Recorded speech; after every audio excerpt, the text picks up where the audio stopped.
Ya udah nasib saya kena kanker bukan karena faktor genetik, bukan karena gaya hidup, tapi Iya. karena kecelakaan cabut gigi.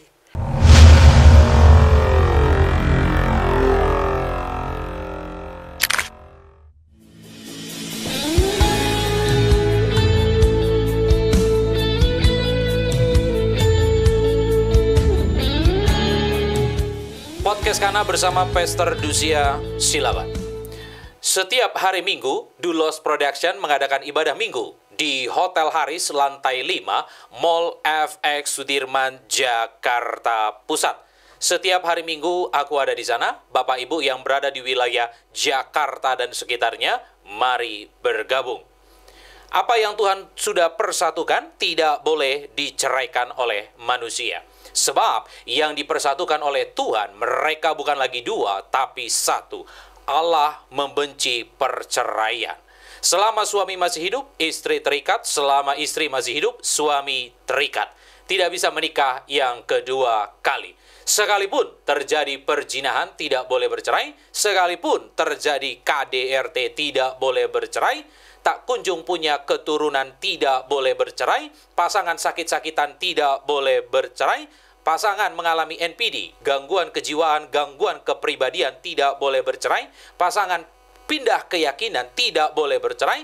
Pasangan kembali ke keyakinan yang lama, tidak boleh bercerai. Pasangan di penjara seumur hidup, tidak boleh bercerai. Sampai maut, sampai kematian yang benar-benar menceraikan.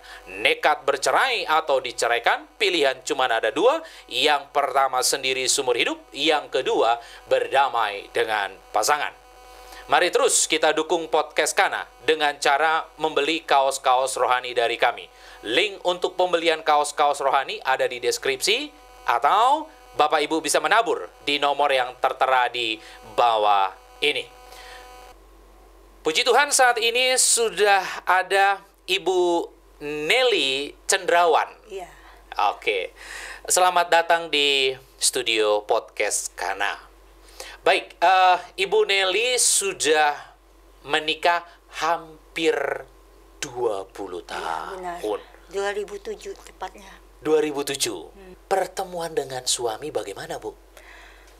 Di gereja waktu itu, dikenalkan teman di gereja. Wow, dikenali. Iya. Jadi sama-sama satu gereja. Iya benar. Oke, waktu pertama kali dikenalin bagaimana? Waktu awal mulanya suami lagi nyari loker. Kebetulan di tempat saya buka loker, ya akhirnya ada brother yang waktu itu nanya bahwa anak bimbingannya yaitu suami saya butuh loker, ya akhirnya dimasukin ke tempat saya. Oh, jadi lagi cari kerjaan. Iya. Oke. Dan waktu pertama kali dikenalin, Ibu ada rasa nggak? Enggak ada apa-apa sama sekali. Yang saat itu berpikir ya, ada brother yang lagi butuh kerja, ya udah kebetulan di tempat saya ada lowongan kerja, ya udah gitu aja. Oh gitu. Dan pada saat itu karena tidak ada rasa, Ibu cuek aja. Profesional dan ya anggap sebagai teman gereja juga, sesama brother dan sister. Kita panggil waktu itu di gereja brother and sister. Oh wow, ini panggilan yang unik ya. Iya, untuk jemaat di situ memang panggilannya seperti itu. Oke. Dan suami pada saat itu deketin terus. Saat itu hubungan kerja saja. Iya. Dan hubungan teman gereja. Oke. Tidak ada apa-apa sih, profesional. Oke. Sama pertemanan sesama jemaat aja. Oke. Sampai ada rasa gimana ceritanya?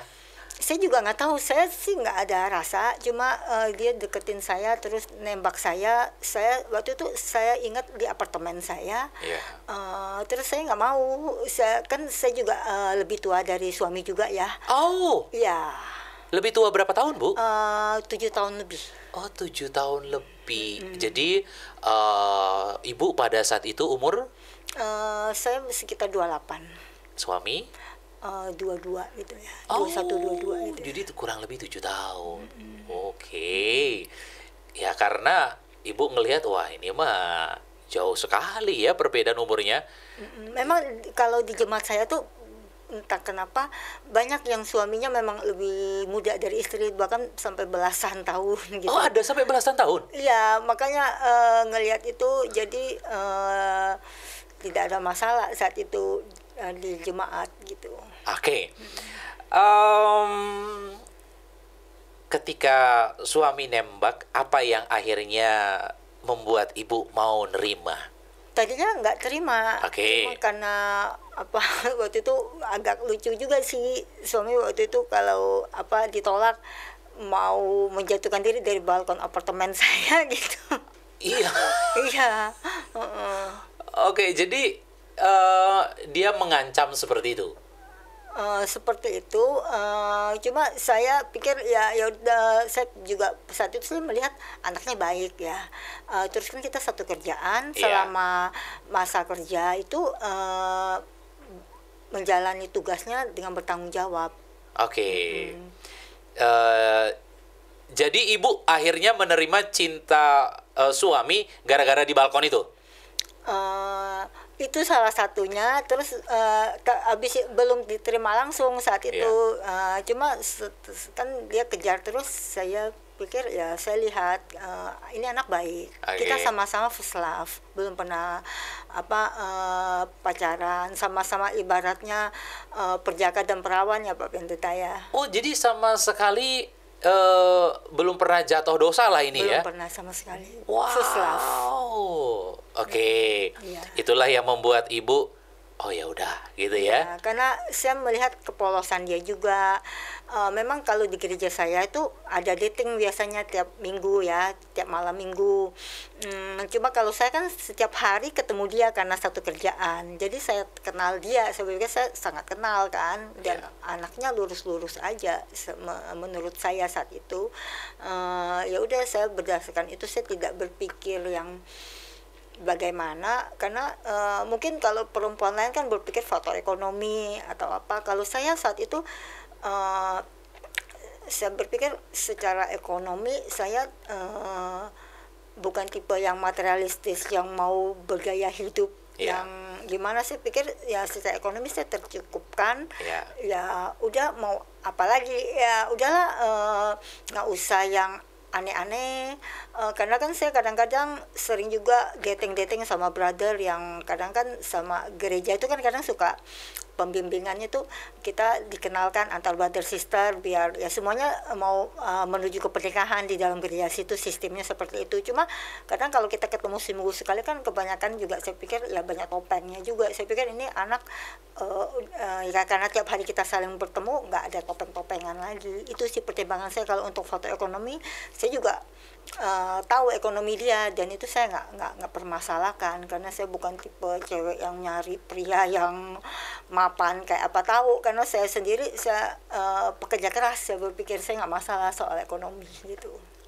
Jadi total berapa lama pacaran sama bapak? Kurang lebih 2005 akhir ya kan. Ketemunya kan dikenalannya pertengahan 2005. Iya. Terus 2005 akhir dia nembak saya itu. Terus 2007 kita menikah. Oh, Iya. jadi nggak lama ya? Setahun lebih ya. Setahun lebih. Ikut bimbingan pranikah ya? Waktu itu di gerejanya di Priuk juga itu pendetanya nggak ada sih waktu itu. Waduh, langsung nikah aja? Iya. Mantap. Oke. Orang tua nggak ada masalah ya? Karena kan saya sudah yatim piatu. Oh, ibu udah nggak punya... Mama saya masih ada saat itu, cuma demensia. Apa itu? Demensia pikun. Oh, tapi ada di pernikahan? Ada. Jadi mama ikut saya. Mama saya yang rawat, ikut saya. Dan saya punya suami juga ikut merawat juga gitu. Oh, oke. Selain dibantu sama mbak juga ya. Oh, wow. Mama tuh udah nggak sadar untuk apa, maaf, untuk BAB, kencing segala udah nggak sadar. Pakai pampers. Oh, oke. Dan bulan madu kemana pada saat itu? Saat itu kita nggak ada bulan madu karena kita kan lagi bangun usaha, jadi sangat sibuk sekali sih. Oh, wow. Dan langsung Tuhan berikan keturunan? Enggak. Oh, Sampai saat ini saya sudah 13 kali bayi tabung, tapi gagal untuk hamil. 13 kali? Iya. Oh, wah itu biaya nggak sedikit, Bu. Iya, saya bayi tabung di uh, Bunda Hospital Menteng. Itu kalau dihitung biaya bayi tabung, obat-obatan, vitamin, mungkin ada 2 miliar. Selama 13 kali itu. Iya, 13 kali Kan bolak-balik. satu kali OPO aja itu 100 juta lebih paketnya. Belum vitamin-vitamin yang menyertainya. Dan ditunjang harus gaya hidup, makanan-makanan organik. Itu lumayan mahal sekali sih. Jadi pernikahan hampir 20 tahun berarti belum dikaruniai keturunan ya? Iya. Ada nggak omongan-omongan dari orang, Bu? Omongan sih enggak, justru saya melihat sesama teman. Saya kan pergaulannya cuma di gereja ya. Karena saya dari dulu kan saya lahir di keluarga Katolik yang kuat. Hampir pengen jadi suster dari cita-citanya karena saya anak ya. Karena saya anak tunggal, mama nggak terlalu izinkan. Jadi ya udah saya makanya saya tuh idealis sekali. Saya tidak mau yang macam-macam dari zaman muda, tidak pernah nakal. Tidak pernah mau ngerasa rokok, diskotik atau apa tuh nggak mau. Nggak ada keinginan sama sekali. Oh. Jadi benar-benar menjalani hidup yang steril. Ya puji Tuhan sampai saat ini juga meskipun banyak masalah yang terjadi akhirnya di tahun 2021 itu karena banyak oknum yang terlibat juga. Oke. Suami sempat kecewa nggak? Aduh, belum punya keturunan nih. Saya kecewa, suami kecewa, dua-duanya kecewa sih. Kegagalan bayi tabung itu ya dua-duanya kecewa ya. Karena bayi tabung kan tingkat program hamil yang paling tinggi dan paling mahal juga kan. Iya, tapi kok gagal? Karena faktor usia saya saat itu 2019 mulai bayi tabung di usia yang sudah kepala 4. Oh. Jadi itu sudah terlambat menurut dokter, itu udah untung-untungan lah kita coba, tetap kita coba. Karena kan untuk wanita usia sudah kepala 4 itu kesuburannya menurun. Oke. Tapi sebenarnya saya tidak ada masalah apapun dengan rahim, bagus, semua bagus menurut dokter. Cuma masalahnya di usia yang sudah kepala 4 ikut program hamilnya. Dan kemungkinan berhasilnya sudah sangat kecil.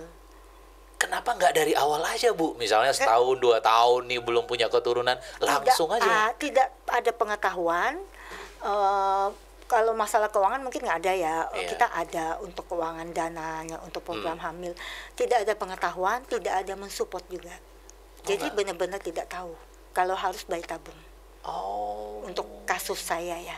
Sadar-sadar setelah umur 40. Itu secara nggak sengaja ke dokter. Oh. Waktu itu pernah ke dokter sebelum saya usia 40, tapi dokter kandungan biasa yang tidak mengerti. Ibaratnya taunya dokter kandungan ternyata ada berbagai jenis juga. Kalau dokter kandungan biasa untuk program hamil mereka tidak mengerti, mereka lebih condong ke yang sudah hamil datang untuk melahirkan. Oh, oke. Dan bagaimana? Gagal dan Coba gagal. Coba terus. Jadi setiap kali saya haid, dokter coba terus. Oke. Dan gagal terus. Iya, karena embrionya tidak mau berkembang. Kan di bayi tabung kan seleksinya ketat ya. Kita ada PGTA juga kan, cek embrio, apakah embrionya ada cacat lahir kah, cacat bawaan kah. Jadi selektif sekali. Seperti itu bayi tabung. Itu pun gagal. Iya. Oke. Marah nggak sama Tuhan? Marah. Karena kan ini orang gereja nih, nggak pernah aneh-aneh. Iya. Marah. Terus terang marah. Dan meninggalkan tidak pernah meninggalkan Tuhan, meninggalkan gereja iya, tapi tidak pernah meninggalkan Tuhan. Sempat meninggalkan gereja. Karena masalah saya complicatednya melibatkan orang-orang gereja juga. justru di dalam gereja orang-orangnya toksik. Iya, kebetulan mungkin saya salah komsel.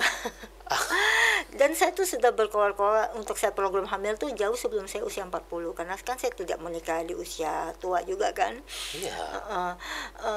Tapi tidak ada yang merekomendasikan untuk program hamil itu sendiri. Apalagi kita orang awam, kita tidak tahu. Sedangkan yang sudah punya pengalaman, seolah-olah mereka seperti tidak menginginkan mungkin ya kita punya keturunan atau apa, saya tidak mengerti juga ya.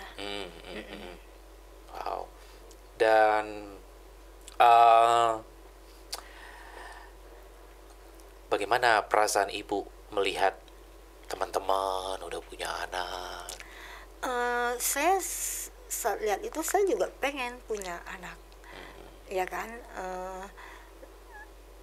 Tapi setiap kali saya bicara soal keinginan saya punya anak, disuruh bilang, selalu didoktrin punya anak repot, kamu bersyukur belum punya anak, ngapa-ngapain susah gitu, didoktrin seperti itu. Apalagi kamu nggak punya orang tua, sudah yatim piatu, nanti siapa yang akan awasin kalau dikasih ke babysitter, nanti begini begitu. Terus sering kasih lihat saya video-video penganiayaan babysitter ke anak, itu bikin saya juga agak takut gitu kan.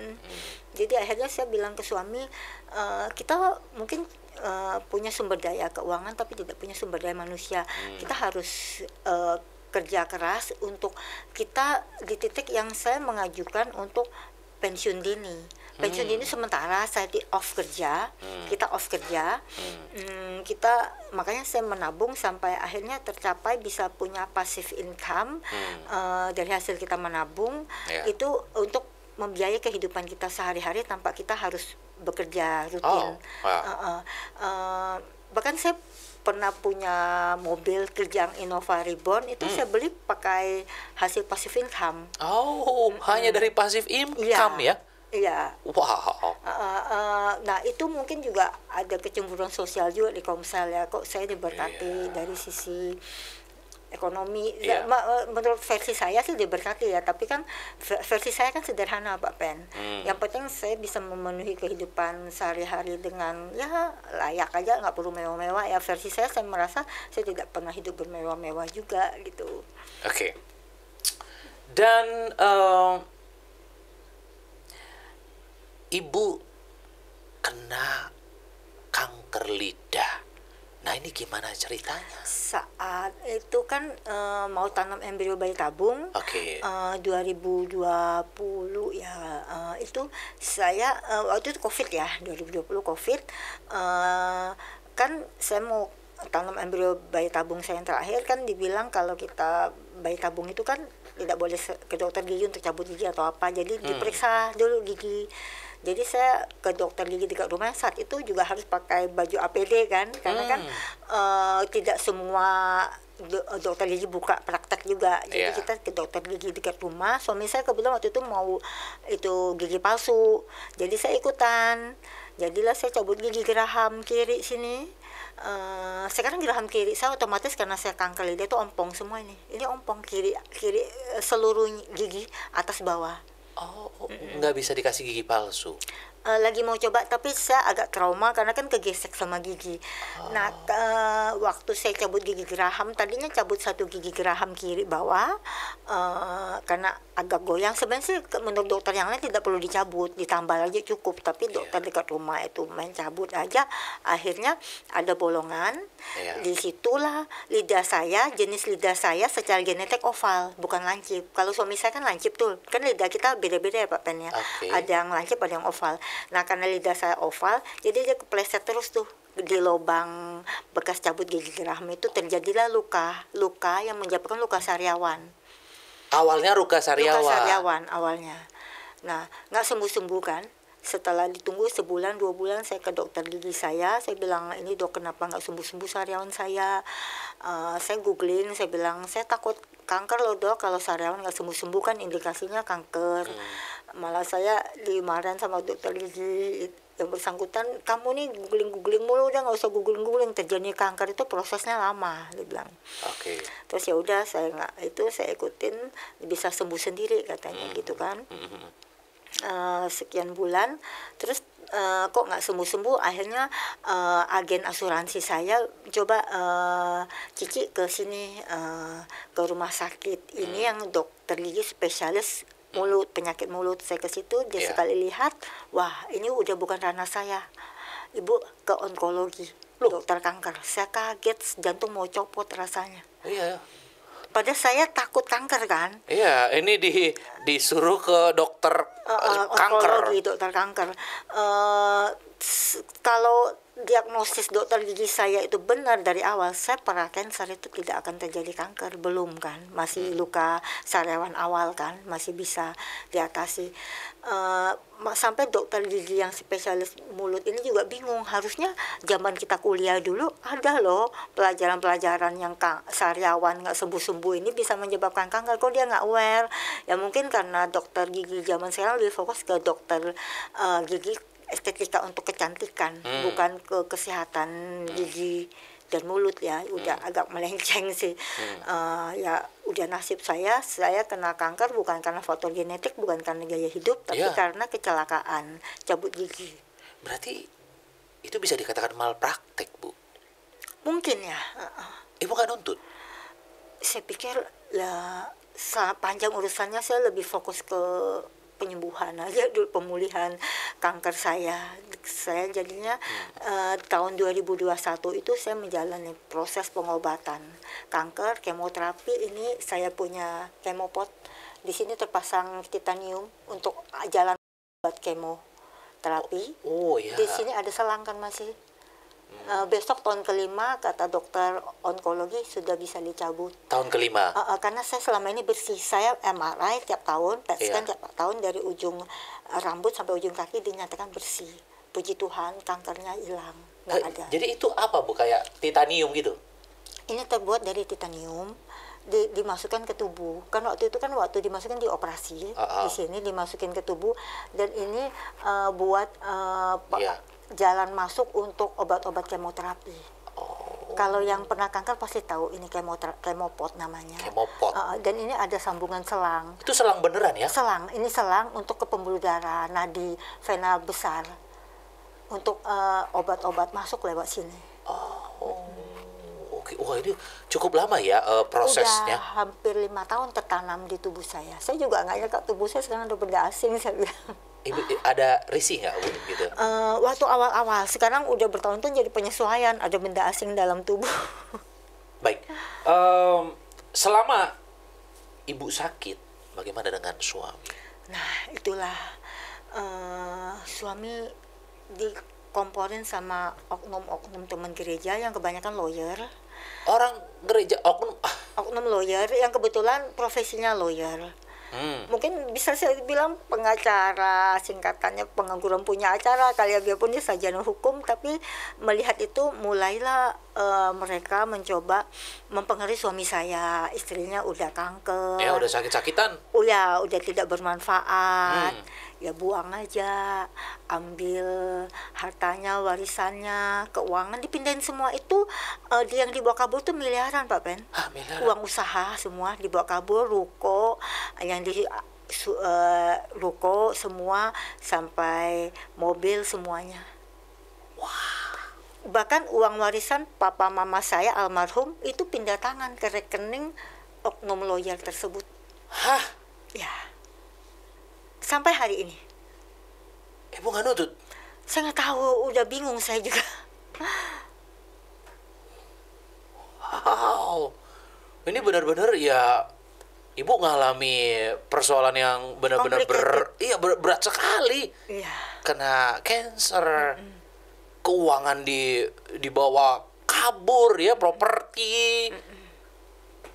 Bahkan rumah yang saya tempatkan saat ini hampir saja mau diambil juga kan. Waktu di rumah sakit itu kan suami sampai saya ini selang kemopot saya mau dicabut kalau saya nggak mau kasih sertifikat rumah itu.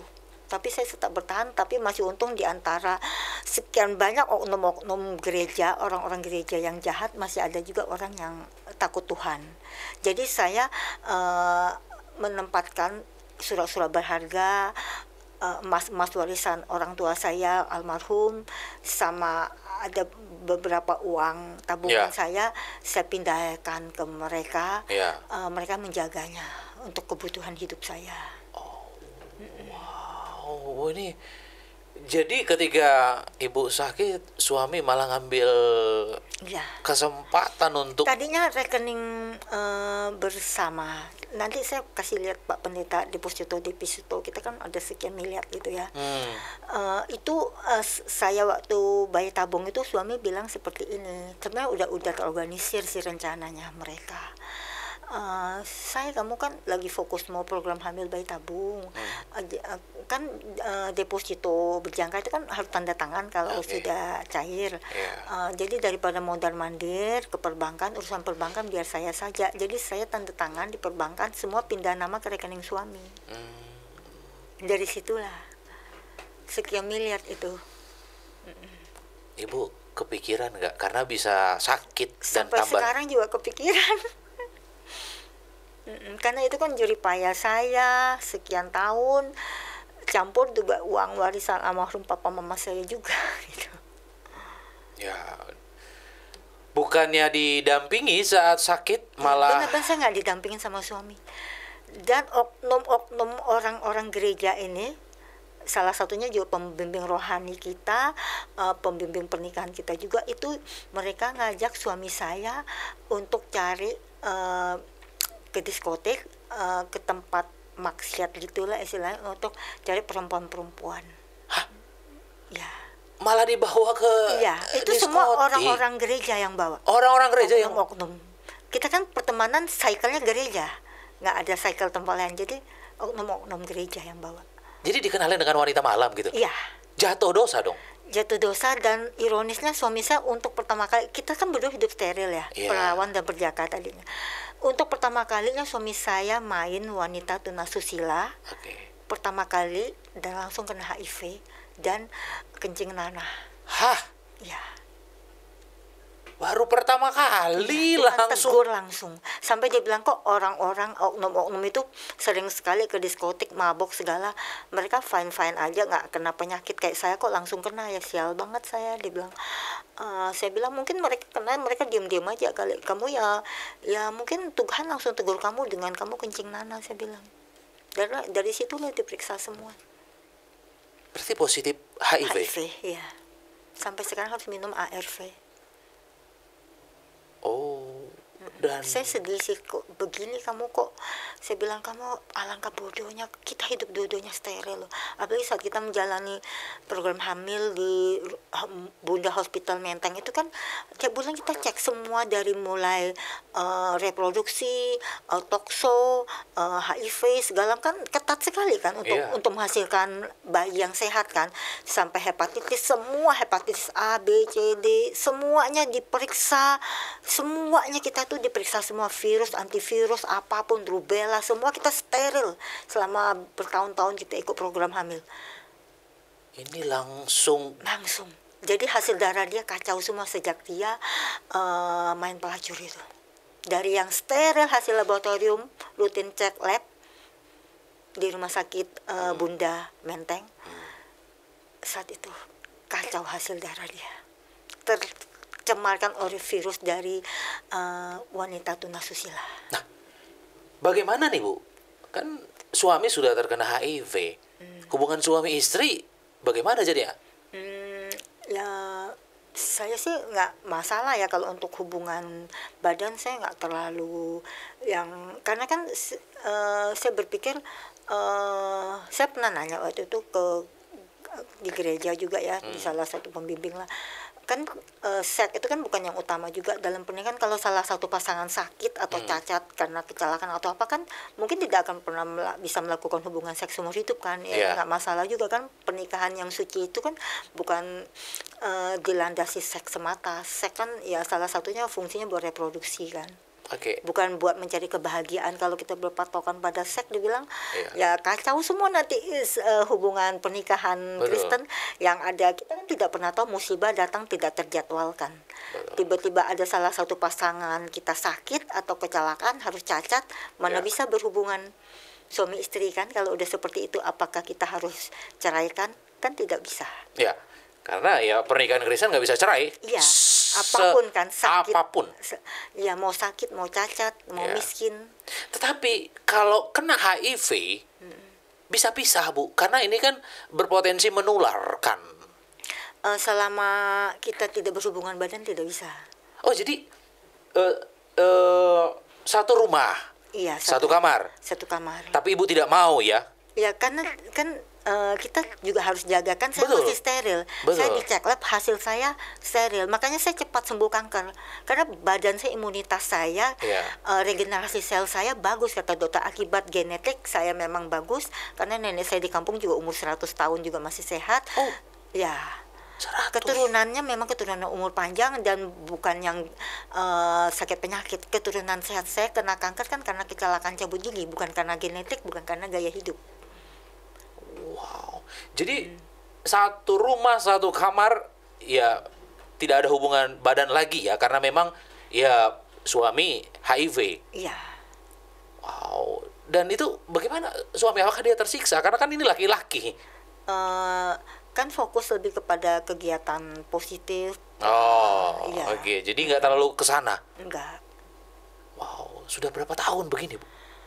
Ya dia kena HIV kan, dia main perempuan itu pertama kali disodorkan itu 12 Maret 2021.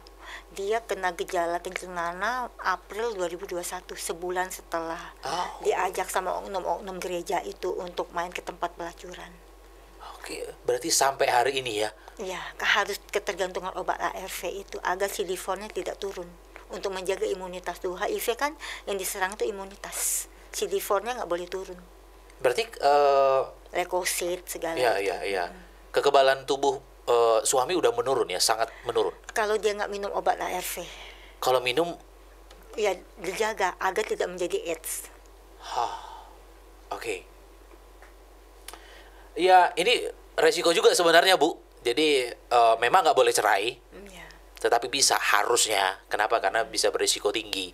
Karena kan bisa menular ya. Ya lewat hubungan seks, darah. Darah itu cukup resiko sebenarnya.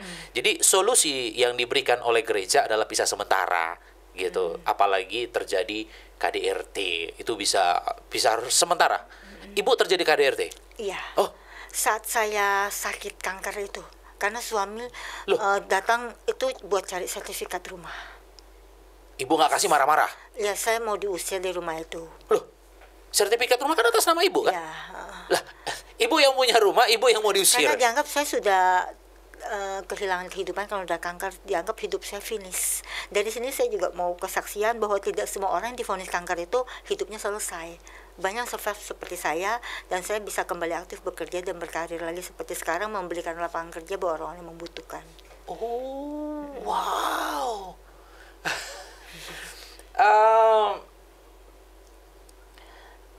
Dan bagaimana proses kesembuhan dari cancer? Wah, minta ampun deh. Saya bersyukur punya agen asuransi yang baik juga ya, mendampingi proses, terutama proses keuangannya itu kan di Mayapada Hospital itu selama 6 bulan saya dirawat untuk perawatan kanker. Saya bersyukur saya difasilitasi kelas VIP, itu zaman COVID kan. Iya. Itu Mayapada Hospital itu saya udah kayak rumah kedua ya. Karena Bolak-balik? Bukan bolak-balik, memang stay di situ. Oh. Iya. Itu biayanya tuh 2 miliaran rumah sakit itu selama 6 bulan. Kan saya makan lewat selang infus, kan nggak bisa karena kan kanker lidah. Iya, di lidah Kan ya. ada foto-foto saya kanker itu kan. Oke. Sakit sekali kan lidah saya nggak bisa bicara, nggak bisa makan dan minum. Oh, bicara juga nggak bisa Nggak ya? bisa. Bicara bisa tapi susah, cadel segala gitu. Dan puji Tuhan kata dokter, sebenarnya kalau sembuh pun tetap cadel, cuma saya bisa normal kembali kan bicara. Ya. Ya puji Tuhan, saya seperti sembuh total. Kalau orang-orang nggak tahu saya pasang temopod, mungkin nggak tahu kalau saya pasien kanker. Saat Pak Pendeta ketemu saya, kalau saya nggak bilang saya pasien kanker, apakah tahu? Nggak kelihatan? Waktu itu saya kurus kayak tengkorak. Saya 30 kiloan dari 50 kilo. Turun hampir 20 kilo. Oh, 30. Ada fotonya, saya kayak tengkorak. Wah, itu mah berat badan anak kecil. Iya. Tapi sekarang saya tidak bisa naik gimana, masih tetap kurus, tapi sekarang ke 45, 43, 45, untuk naik ke 50. Dulu kan saya 48, 50. Iya. Itu agak susah. Tapi dokter bilang ini sudah sangat baik gitu. Sudah sangat, oh puji Tuhan. Karena kan untuk naik ke 40 kilo aja itu tuh susah sekali. Oke. Karena pertama kurang nutrisi, karena kata dokter kasihan pasien-pasien kanker lidah tuh kadang-kadang matinya kata dokter lebih ke malnutrition karena nggak makan, karena lewat infus semua, nggak ada lewat oral, nggak bisa. Dan harus selalu minum. Ya, ini karena proses pengobatan kemoterapi dan radiasi itu membuat kelenjar air liur saya jadi terganggu. Jadi saya sering kekeringan, sering terbatuk-batuk. Jadi kemana-mana harus cicip bawa air minum buat berkumur. Kayak kadang saya harus basahin tenggorokan, minum, harus dibasahi. Oh, karena dia kering. Iya. Dan saya lihat tadi sampai bawa satu kantong ya Bu ya. Karena kalau berpergian itu ini kan saya bawa beberapa botol begini. Iya. Karena kalau berpergian itu susah, saya jadi bawa, harus sedia stok air minum. Sebanyak itu harus bawa terus. Iya. Ya agak repot, tapi ya sebagai efek samping dari pengobatan kanker itu ada efek sampingnya. Saya sembuh kankernya, tapi karena saya kankernya di lidah, di radiasi seputar sini, jadi otomatis kelenjar air liur saya jadi agak bermasalah. Jadi tidak memproduksi air liur yang normal lagi, sering kekeringan, sampai saya harus batuk-batuk kadang. Tapi puji Tuhan saya bisa bicara, banyak yang tidak bisa bicara lagi. Ya. Karena kanker lidah. Iya, banyak yang nggak bisa bicara. Bahkan mati juga banyak yang waktu bareng saya tuh, banyak yang tidak survive juga. Saya termasuk, dokter bilang termasuk bagus, mungkin karena gaya hidup saya dulu juga ya, secara genetik juga tidak ada penyakit apapun. Ya karena kankernya juga karena kecelakaan cabut gigi. Bukan karena faktor genetik. Iya, bukan bawaan. Bukan bawaan. Itu yang membuat Ibu berhasil jadi pulih. sel-selnya memang masih bagus juga gitu. Regenerasi selnya menurut dokter cepat. Regenerasi sel bagusnya, sel sehatnya itu saya termasuk cepat. Oke. 6 bulan setelah itu baru saya udah bisa makan normal. Sekarang udah bisa. Tadi awalnya makan masih di blender semua. Pokoknya itu pun sangat susah sekali kan makan. Sakit terus pelan-pelan bubur. Sekarang udah makan apa aja bisa kembali normal. Dokter pun surprise sih, saya bisa balik normal lagi. Oke. Dan suami mau ceraikan Ibu. Iya, udah di pengadilan. Kenapa mau diceraikan? Ya karena saya sudah tidak berguna lagi. Karena saya bilang kan, ternyata di situ saya bilang lah, katanya dalam pernikahan dalam Kristen kan sampai maut memisahkan, baik dalam kondisi sakit, sehat, miskin, kaya, harus tetap bersama. Tapi ternyata itu tidak berlaku untuk versi suami saya. Dan lebih ironisnya lagi, oknum pendeta yang memberkati saya pun mensupport perceraian saya juga. Pendeta yang memberkati pernikahan Ibu mendukung suami menceraikan. Iya. Itu mah bukan pendeta. Ya makanya saya juga, karena banyak banget zaman sekarang ini pendeta mendukung perceraian. Enggak, itu bukan pendeta. Itu pendeta palsu. Bukan oknum, palsu dah. Itu pendeta palsu. Jadi kalau ada pendeta menganjurkan bercerai, apalagi dia menganjurkan orang yang dia berkati sendiri, itu mah pendeta palsu. Makanya aku selalu sampai hari ini ngasih tahu kepada umat, kepada jemaat bahwa hati-hati pendeta palsu. Iya. Tidak semua pendeta adalah pendeta. Setelah kasus saya baru tahu ternyata banyak banget pendeta palsu. Banyak pendeta palsu. Banyak. Nggak apa-apa, mereka dengar nggak apa-apa lewat podcast ini. Saya udah tahu dari dulu banyak oknum di gereja, tapi saya tidak tahu sebagian besar ternyata. Banyak. Susah sekali sekarang mencari yang bukan oknum di gereja. Saya sampai takut ke gereja loh. Iya. Saking banyaknya oknum, saya jadi takut ke gereja. Dan sudah bersidang ya di pengadilan. Udah hampir ketok palu perceraian. Hampir ketok palu. Tapi karena sertifikat rumah itu kan semua ruko mobil udah diambil, saya udah nggak tahu hilang kemana, sama uang sekian miliar, uang usaha deposito, yang tersisa yang masih bisa saya selamatkan untuk saya bertahan hidup. Ya. Terus rumah yang saya tempatkan mau diambil juga, tapi saya selamatkan sertifikatnya. Jadi mereka saya bikin perjanjian ke oknum lawyer yang teman gereja itu, saya kasih sertifikat rumah kalau kalian cabut itu gugat cerai. Jadi udah mau ketok palu, dan mereka kan sempat menyogok itu agar cepat, kan proses perceraian saya cepat sekali sidangnya, Pak Pendeta. Jadi mereka bilang mereka juga nyogok hakim untuk prosesnya cepat sekali. Jadi prosesnya tuh sebulan saya nanti saya kasih lihat untuk surat sidang perceraian saya itu. Akhirnya gugatan dicabut. Iya, dicabut gugatannya. Terus dibilang ya udah, surat sertifikat rumah itu ditaruh di safe deposit boxnya suami saya. Tapi saya nggak mau, dan itu saya dianiaya lagi. Hah? Iya, dianiaya, dipukulin segala macem. Ya ampun. Jadi benar-benar, wah ini ibu benar-benar mengalami apa Saya ya? punya semua video penganiayaan, ada saya rekam. Kenapa? Kok bisa direkam? Saat di mobil, saya cepat merekam. Saat di rumah sakit, sampai suster, satpam rumah sakit, dokter turun tangan semua. Heboh kan waktu itu di Mayapada Hospital. Baru pertama kali kejadian pasien dianiaya. Terus suami saya saat itu bilang, ini istri saya, suka-suka saya. Oh nggak bisa, dia pasien saya, selama dia masih di area rumah sakit itu tanggung jawab kami, pihak rumah sakit. Dan dokter pun bilang ini tanggung jawab saya karena ya, Bu Nelly adalah pasien saya, meskipun Anda suaminya, kan belum cerai kan, masih secara hukum suami yang sah. Dan kalau Anda tidak keluar, Anda membahayakan pasien saya bisa tuntut Anda. Ya saya juga punya lawyer, kata suami saya tuntut karena ini istri saya. Oh silakan, ini pasien saya, kata dokter. Ya udah, berarti nanti Anda punya lawyer, pihak Mayapada Hospital juga punya lawyer, ya udah nggak apa-apa, kita itu aja. Jadi akhirnya suami saya keluar dari rumah sakit itu dengan tidak membawa sertifikat rumah. Oke, baik. Ibu kepahitan nggak sama suami? Ya secara normal pasti. Kalau saya bilang nggak, bohong banget. Saya harus speak the truth. Saya nggak mau karena depan kamera saya pura-pura nggak kepahitan, saya tidak mau. Dosa nanti saya sama yang di atas. Kenapa di pengadilan ibu tidak mau bercerai? Berjuang untuk mempertahankan, ya, bahkan karena sampai... saya sudah kepalang tanggung. Ini pernikahan saya sekali seumur hidup. Saya tidak mau ada kata perceraian, till death do us part.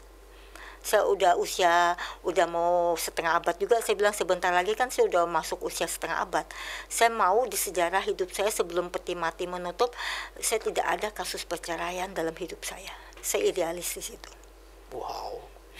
Makanya saya senang podcast ini tidak mensupport perceraian, karena sebagian besar oknum pendeta rata-rata di luar sana sangat mensupport perceraian sekarang. Ya, apalagi sudah tidak dicintai, sudah tidak disayang. Bahkan oknum pendetanya sendiri melakukan perceraian. Gimana memberi contoh buat jemaat. Oke.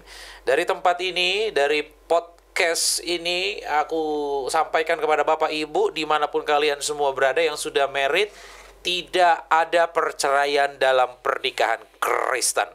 Bagaimanapun kau diperlakukan oleh pasanganmu, kau harus tetap setia, kau harus sampai maut yang benar-benar menceraikan. Dan ibu melakukan firman Tuhan. Walaupun sakit, berat. Berat banget. Oh, harta dihabisin loh. Dan saya lebih nggak percaya semua itu oknum teman-teman yang berkecimpungan dalam gereja. Ya, ada yang begitu-begitu. Masalah rumah tangga kita, dan di situ ada uang sekian miliar yang bermain, dan semua seperti seolah-olah pengen memiliki uang itu. Itu sih yang terjadi.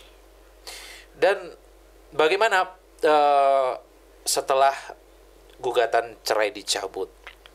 Ya, suami saya pura-pura, dibilang dia lagi dapat proyek, mau usaha, mau gadekan rumah. Kalau nggak salah temennya minta dana sekitar 5 miliar. Mau agunan rumah saya yang saya tempatkan saat ini. Saya kan, biarpun saya sakit kanker kan, tapi otak saya juga masih waras. Iya kan. Jadi mau diagunan ke bank. Saya berpikir kan, saya juga saat itu kan off kerja, otomatis siapa yang akan membayar bulanannya ke bank, otomatis kan saya rencana mereka semuanya berkomplot untuk saya diusir dari rumah, itu kan otomatis mereka ambil uangnya dengan agunan ke bank sekian miliar. Terus kalau saya tidak bayar dalam waktu berapa bulan, saya pasti disita kan sama bank. Itu tujuannya, mereka tidak peduli kan bahwa saya butuh tempat tinggal. Begitu kejamnya orang-orang, teman-teman gereja, oknum gereja. Aduh, saya sampai saat ini mau masuk gereja tuh saya takut sekarang, karena saya takut sekali siapa yang benar siapa yang oknum. Saya udah bingung. nggak tahu karena semua penuh topeng kan. Tapi aku yakin pasti masih ada yang 1-2 orang yang benar-benar takut masih, Tuhan tapi ada. sangat susah. Dan saya bersyukur ketemu yang kayak gitu kan, buktinya yang menyimpan warisan papa mama saya yang peninggalan masih ada.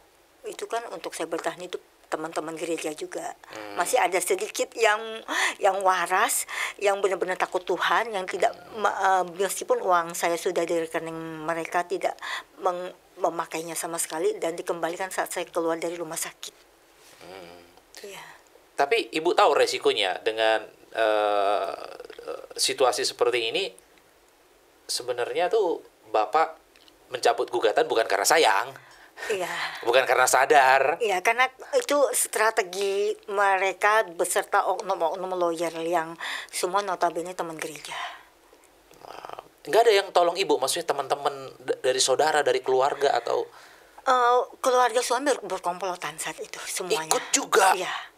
Saya waktu cari ke rumah suami, rumah nenek yang sekarang dibangun kos-kosan atas dana yang dibawa kabur itu juga, itu saya dipukulin sama adik suami.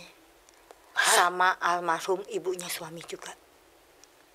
Kalau saya nggak kabur buru-buru mungkin saya mati di situ. Wow. Apa yang Jadi saat itu saya masih nyetir Kijang Innova Reborn, saya itu belum sempat dibawa kabur kan saat itu. Sampai saya tabrak tong sampah segala macam, buru-buru saya, pokoknya saya gimana pun saya harus sampai ke mobil untuk saya cepat-cepat kabur. Dan lecet-lecet, karena kan saya untungnya saya nggak nabrak orang. Makanya jadi sama RT RW dibilang waktu itu, terus ada bendahara RW lah ya kalau nggak salah, Koem ya namanya. Jadi saya punya mobil itu dimasuk ke garasi dalam rumah dia, jadi nggak kelihatan kan. Jadi sementara saya kesana kemarin naik Grab, karena membahayakan kalau kamu nyetir sendiri, dibilang dalam kondisi mental seperti ini. Bukan membahayakan diri kamu, saya membahayakan orang lain juga, dibilang. Dan di jalan kan. Ibu yakin bersama dengan suami sampai saat ini? Kalau dibilang dari semua kasus yang saya alami, antara yakin dan tidak sih. Ya, karena secara Kristen nggak apa-apa berpisah demi kepentingan nyawa ya. Dia sih sekarang bukan cut off ya sama oknum-oknum teman-teman gerejanya ya, karena mereka membuang dia karena dia udah bokeh. Dia bokeh, dia sampai bayangkan dari nasabah prioritas dia sampai tidak pegang uang 1% pun, karena saat itu oknum-oknum lawyernya berstrategi begini. Jadi uang itu harus dibagi-bagi agar di sidang pengadilan kamu tidak ada uang yang perlu dibagi sama istrimu lagi. Karena kan saat itu kan udah pindah atas nama rekening dia semua gitu. Dan kamu tumpuk hutang, biar Nelly pusing, otomatis rumah itu harus dia agunkan untuk bagi hutang yang dibagi nanti sama Nelly, jangan jangan harta, katanya begitu. Itu strategi para oknum-oknum lawyer teman-teman gereja itu. Jadi mereka tuh, saya sampai nggak habis pikir kok yang menimpa saya tragis banget, sampai uang warisan papa mama saya pun bisa masuk ke rekening orang sampai saat ini. Saya nggak tahu bagaimana cara membalikannya kembali, tuntutan hukum apa yang saya lagi pelajari juga sih, kayak gimana ini. Wah, ini cukup sulit persoalan, tetapi banget complicated. Iya, mau bagaimana lagi, karena ibu sudah memilih dia menjadi suami. Selama belasan tahun dia suami yang baik ya di mata saya ya. Tapi saya tidak tahu di balik itu. Saya tanya, apakah orang bisa bersandiwara untuk mencapai tujuannya selama belasan tahun? Bisa Secara aja. psikologi bisa. Tapi waktu ibu mau menikah dengan suami, ibu nanya nggak sama Tuhan? Doa juga, karena kan satu gereja mungkin ya, dan Ya. setiap hari kan satu teman kerja juga. Jadi apalagi waktu itu kan ada mama saya yang sudah demensia, ngurus bareng juga bersama mbak juga. Jadi sepertinya tidak ada gejala dia akan melakukan hal yang Ya. sebiadab ini. Maksud saya, apakah ibu benar-benar nanya sama Tuhan gitu loh, Tuhan, apakah ini jodohku apa enggak? Sempat ragu saya. Berarti belum ada ya nanya gitu secara Nanya khusus. juga, secara khusus Nanya secara khusus terus dengar jawaban Tuhan secara khusus gitu. mungkin saya nggak dengar jawaban Tuhan kali ya. Saya nanya, teman-teman sesaya di gereja sesama sister juga agak ragu juga. Cuma mungkin saat itu anaknya ini pendiam. Jadi dia juga sering curhat, dia keluarga yang broken home, orang tua dia Oh, dari keluarga divorce. broken home. Ya, papanya menikah lagi, papanya berselingkuh, mamanya ditinggal dan kondisi hamil anak ketiga adik bungsunya. Oke, berarti sebenarnya ibu menikah dengan orang yang belum beres sepertinya. Saya tidak tahu saat itu kan dia tidak bicara, tidak ngomong kalau sebroken home itu. Oh, nggak tahu. Ya, berarti ibu nggak tahu. Dia tidak pernah menceritakan yang bagaimana, karena saat saya ke rumah keluarganya itu kayaknya semuanya welcome ke saya. Jadi ibu nggak ada curiga. Nggak ada. Oke, wah. Biar Tuhan yang memberikan kekuatan kepada ibu. Karena ya ini belum selesai sebenarnya nih. Panjang. Ini masih panjang, tetapi ya udah, kalau udah diberkati ya bertanggung jawab. Sebenarnya sekali lagi dari sisi gereja memberikan solusi ya boleh berpisah, bukan bercerai ya. Berpisah itu gini loh. Terjadi HIV, pasangan terkena HIV, terjadi KDRT, itu bisa. Jadi jangan di rumah. Kenapa? Ya terjadi KDRT, pemukulan yang terus-menerus, beresiko kehilangan nyawa.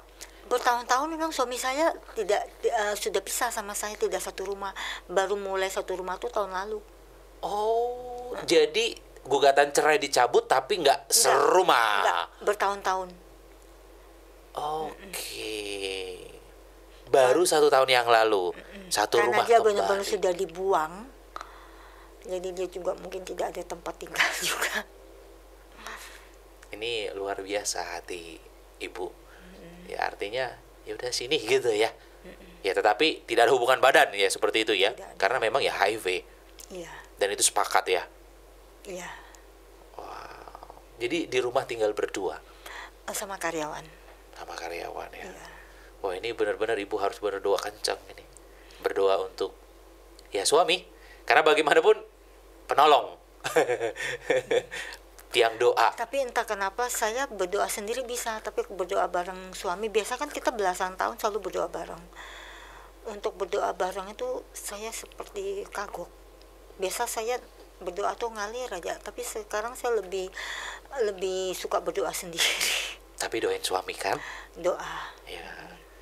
Tapi kepahitan, dendam, kecewa udah Dendam dibuang. sih nggak ada. Saya nggak pernah. Saya tidak mau, dari orang tua saya tidak mengajarkan untuk dendam. Karena itu buang waktu, buang energi.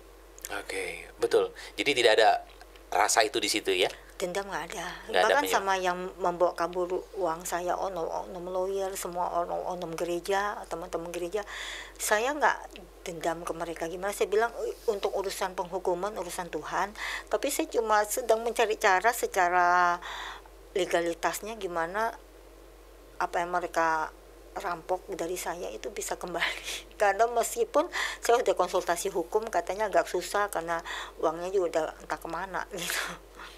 Iya, udah dipakai, udah habis itu. Iya. Kalaupun masih ada ya susah nariknya.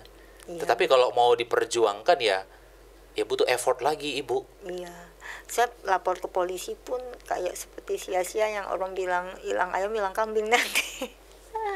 Oke, ya biarlah Tuhan yang berkarya. Biarlah Tuhan yang membela ibu lebih lagi.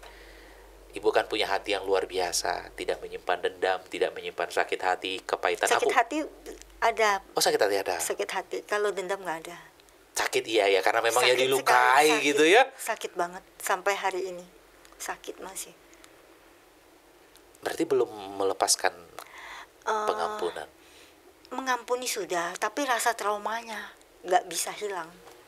Ingat terus kejadian itu. Jadi seperti harus selalu waspada karena traumatik. Jadi sekata psikolog sih, traumatik itu nggak bakal hilang seumur hidup. Jadi kondisi itu nggak nyaman karena harus selalu waspada seumur hidup saya. Jadi atas semua kejadian itu, nanti kalau video-videonya kan dilihat itu kan traumatik sekali saya.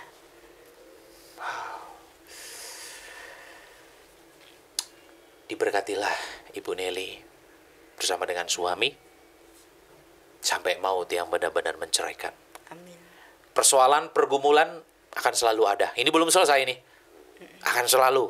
Kita nggak tahu ke depannya ini bagaimana. Sampai akhir hayat. Ya, tetapi bertanggung jawab atas pilihan ibu menikah dengan suami. Jadi ya udah. Biarlah semua diserahkan kepada Tuhan. Aku percaya tangan Tuhan akan menolong lebih lagi. Aku percaya pernikahan ini bisa dipulihkan lebih lagi oleh Tuhan. Aku percaya suami bisa dijamah Tuhan lebih lagi. Bahkan kalau ibu punya iman, suami bisa sembuh total dari HIV. Amin. Kuasa Tuhan itu nyata.